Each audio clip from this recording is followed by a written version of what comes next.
כבוד The Honorable President of the State of Israel, Mr.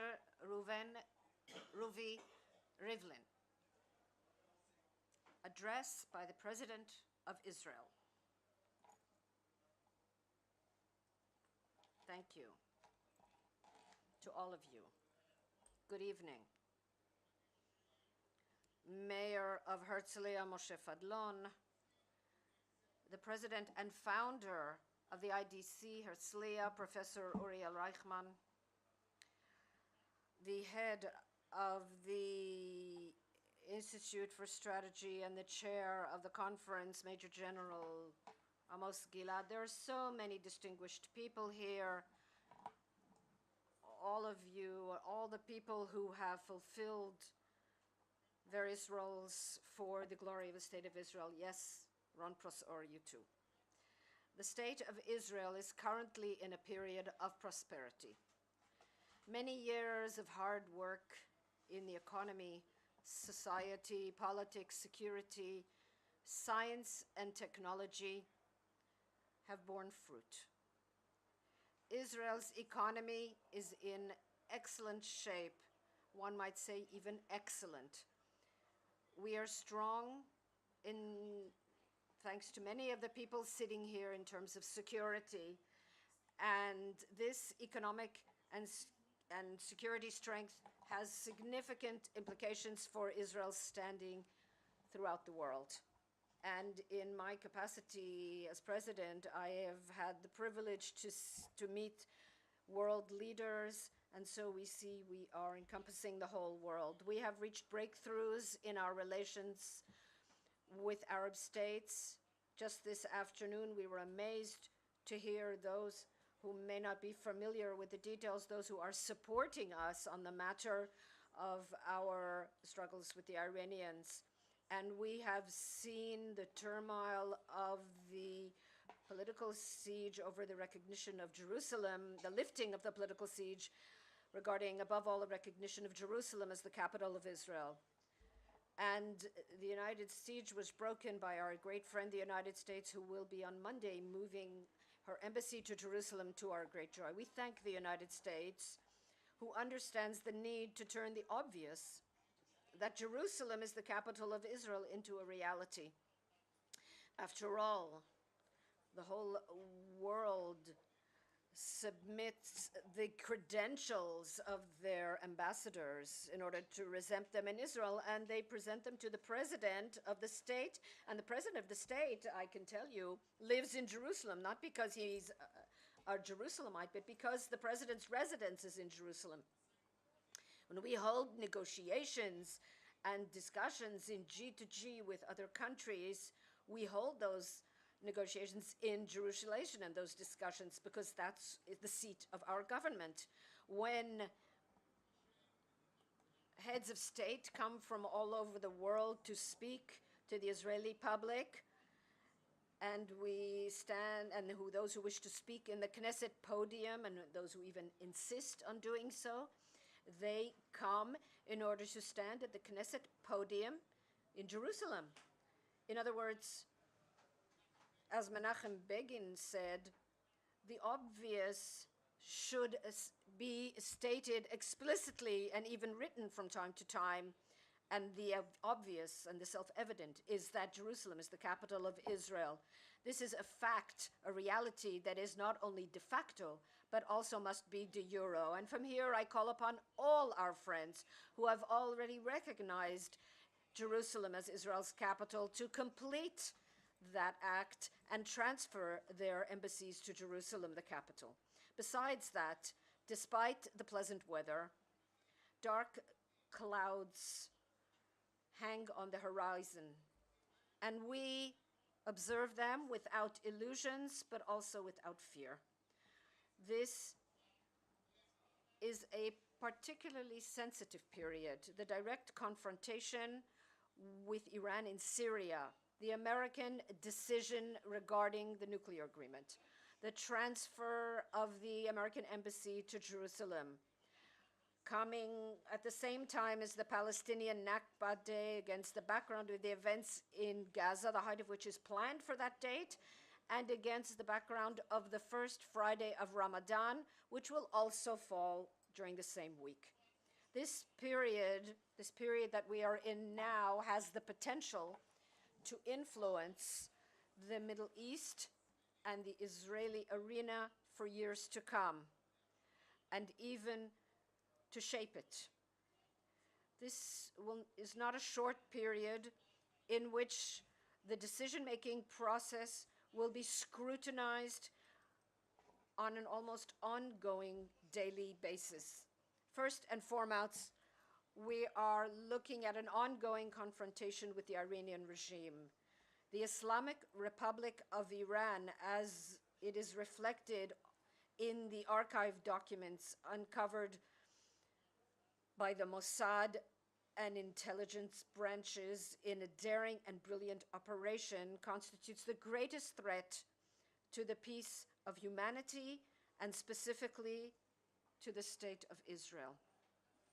The decision made by US President Trump this week constitutes an important and significant step in ensuring the security of the state of Israel, of the region, and the entire world. The agreement signed with Iran conveyed a dangerous message to all the tyrants of the world, whereby all they need to do to evade international pressure and restrictions on global terror is to develop a nuclear bomb. And then, in return for a pile of lies and slowing their program down a bit, they can get everything. All along the way, we have seen the flaws, the many flaws in the Iranian agreement. But today, in wake of what the Mossad exposed, and when the president is updated on all these things in order to explain this to world leaders, these things need to be clear to everyone in Israel. And I am sure that these things will be explained very clearly. Today, after what the Mossad exposed, even our friends who may see things differently, they will no longer be able to dispute one fact. This agreement was built on a lie. At the time, the International Atomic Agency sent a number of questions that the Iranians were asked to answer, and the Iranians said no to all of them. They said that nothing was true, and these documents clearly point to the fact that the agreement that was signed at the time was based on an Iranian lie. And an agreement that is based on a lie and that is fundamentally false and is based on the false pretenses of the Iranians that they had no plans to build nuclear power for military purposes. The Mossad did not reveal new things, but rather the old truth that was unknown. If the Iranians had told the truth on the eve of the signing of the agreement, that agreement would never have been signed. In any case, as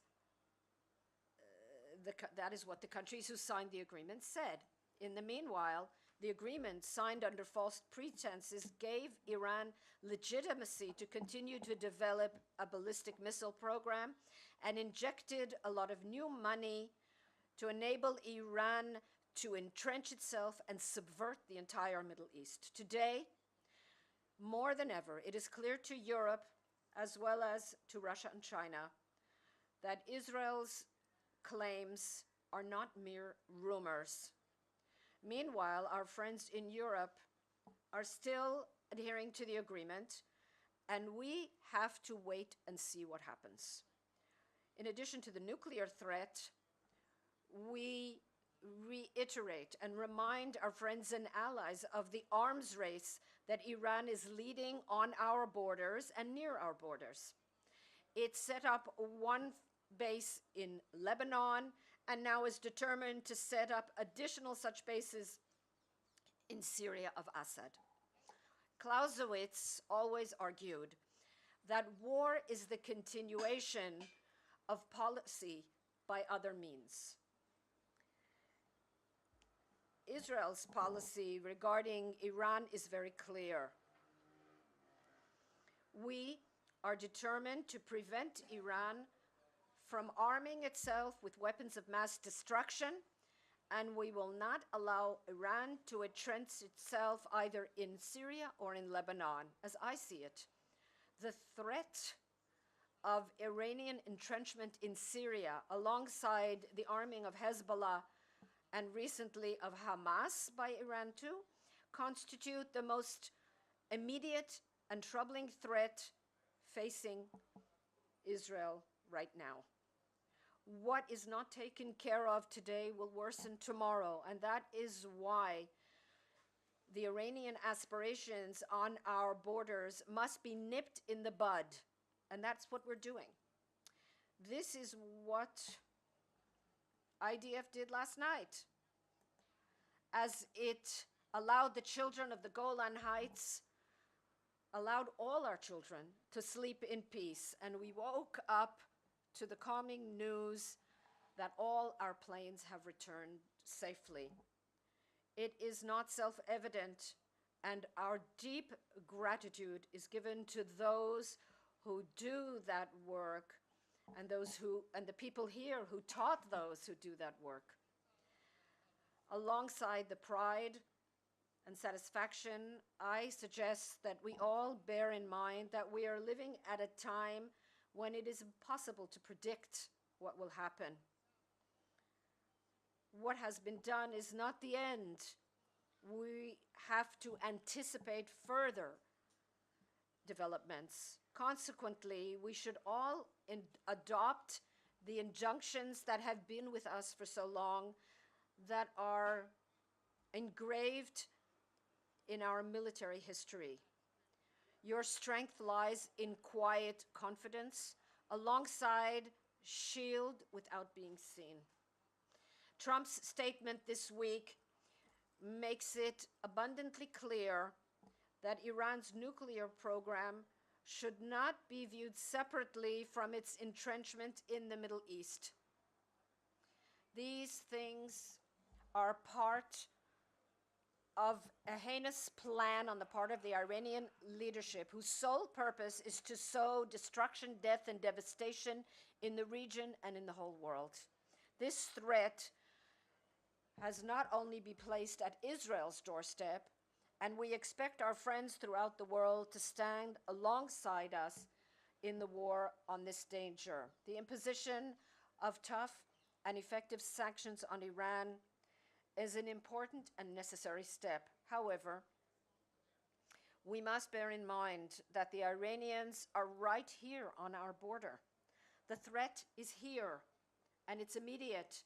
And at the end of the day, we are the ones who will bear the brunt of its implications. We are the ones tasked with the battle, the IDF and all the citizens of the State of Israel.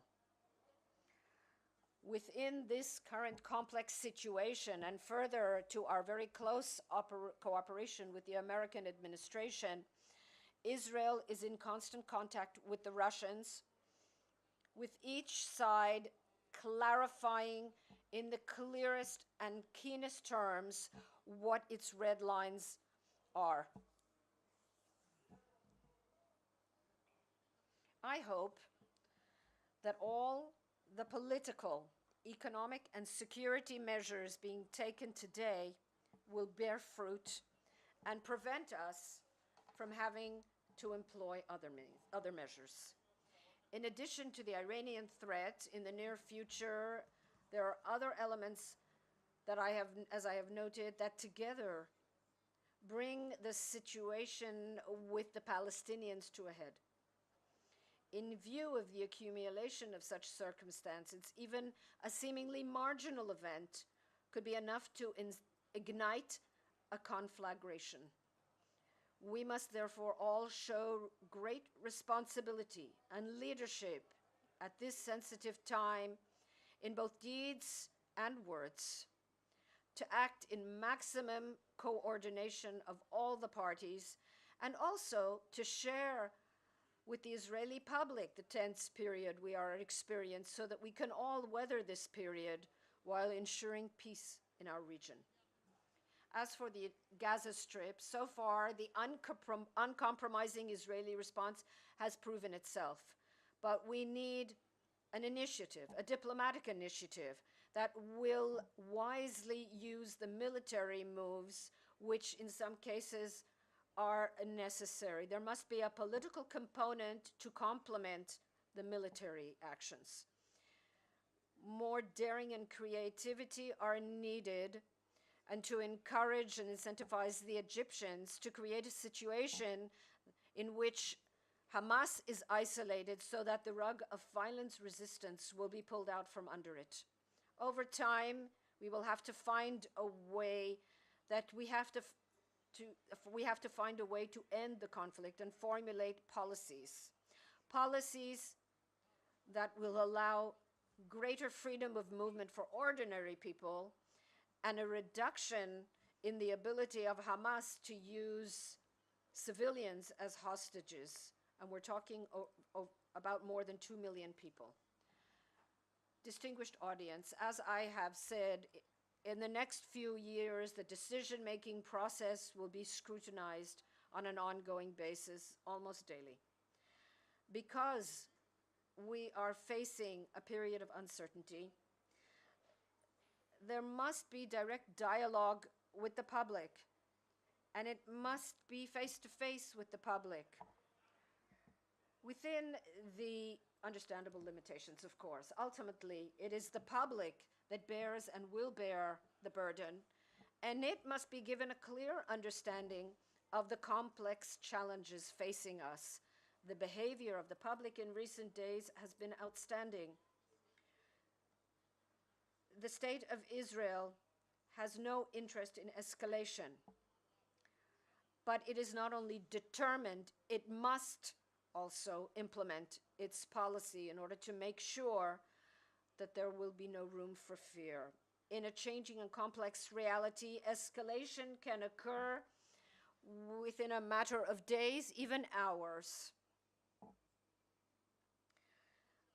The higher the price of the steps we have to take, God forbid, the greater is the legitimacy it requires among the public. That is why already now it is necessary to make sure that a dialogue is held along with updates by the government of the opposition leaders in various Knesset committees. I am sure that we will find a way to cope with these formidable challenges, and I hope that we will deal with them based on a national consensus that is as broad as possible.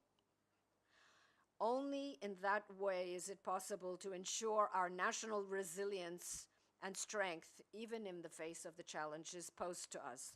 Thank you very much. I heard the reports all day about what was said at this conference, and I can tell you that I'm not the only person in Israel who listens to those reports.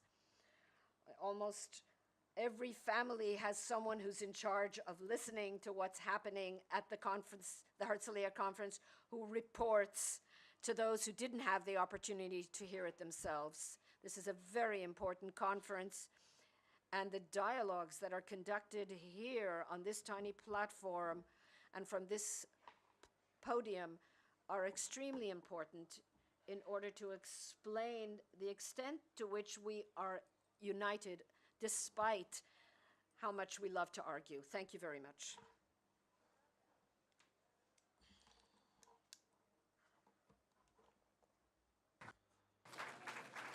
I am honored to invite the Liron Choir from Herzliya, run by Ms. Ronit Shapira, to sing the national anthem. I would like to ask the audience to stand up.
הקהל מתבקש Please remain in your seats until the President of Israel leaves the room. Please remain in your seats.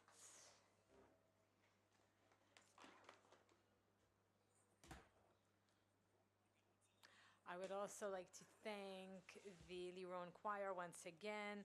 You are really sweet people and you sang beautifully. And you sang for the President of Israel and a very distinguished audience from Israel and from abroad. And I hope you remember this experience for many years because it's an incredible experience. We certainly will remember you. And the mayor was here too, and he's very proud of you. And of course, we are looking forward to seeing you again because we know that many of you will attend the IDC Herzliya in the future, and you will also be able to join our choir. We have a choir at the IDC, by the way.